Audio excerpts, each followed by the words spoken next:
और इस चैप्टर में हम ये भी देखते हैं कि जो 5 एल्डर्स हैं वो एक्चुअली में वरीड थे इमो के लोअर वर्ल्ड में जाने के लिए। और हम देखते भी हैं कि जब इमो एल्बाफ में आ जाता है तो वो एक्चुअल में खून थूकता है यहाँ पे। तो ऐसा हो सकता है कि इमो किसी तरह से बीमार हो यहाँ पे। लेकिन अगर भी ऐसा है तो भी ऑब्वियसली ओडा अभी तो इमो को नहीं मारने वाले हैं। मुझे लगता है कि उसके बहुत सारे रीजंस हो सकते हैं। और हमें ये भी पता है कि इमो बहुत ज्यादा ही टाइम से जिंदा है और इमो हमेशा पैंजिया कैसल में ही रहता है। और हमें ये भी पता है कि जो वन पीस वर्ल्ड में वहाँ पे बहुत सारे फ्लडिंग हुए हैं और अगर ऐसा हुआ है तो मोस्ट प्रोबेबली ज्यादातर इमो नहीं करवाए होंगे अगर इमो वन पीस का मेन विलन है तो। और इसका मतलब ये भी होगा कि जो करंट वन पीस वर्ल्ड है उसे अगर हम कंपेयर करेंगे पहले के वर्ल्ड के साथ तो बहुत सारे एनवायरमेंटल चेंजेस हो चुके होंगे अभी तक। तो जो एटमॉस्फेयर है और सब कुछ है वो एक्चुअल में अलग होगा अभी। तो मे बी ऐसा पॉसिबल है कि जो इमो का बॉडी हो एक्चुअल में प्रीवियस वन पीस वर्ल्ड से इनहैबिटेटेड है और अभी जब इमो ने यहाँ पे बहुत सारी चीजें चेंज कर दिया है तो मे बी इमो बस पैंजिया कैसल के ऊपर या फिर रेड लाइन के ऊपर ही रह सकता है।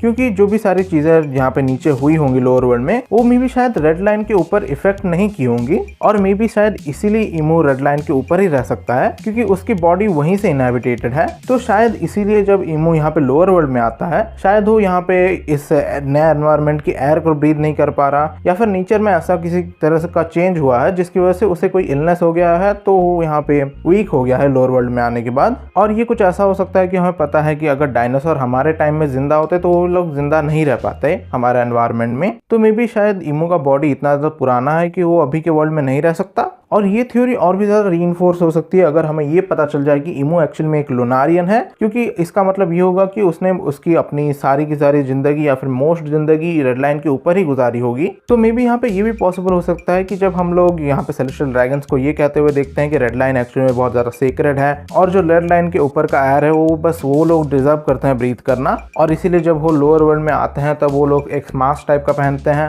तो ये एक्चुअल में एक प्रिवेंशन टाइप का चीज भी हो सकता है कि अगर उन्हें वो वायरसेस नहीं चाहिए जो लोअर वर्ल्ड में है क्योंकि उनकी जो बॉडी है वो एक्चुअली उनसे अडेप्टेड नहीं है और उनका इम्यून सिस्टम उनके साथ अडेप्टेड नहीं है। और मे बी सेम चीज एयर के साथ भी हो लोअर वर्ल्ड के और मे बी यही हो रहा है जब इमो यहाँ पे लोअर वर्ल्ड में आ रहा है इस चैप्टर में।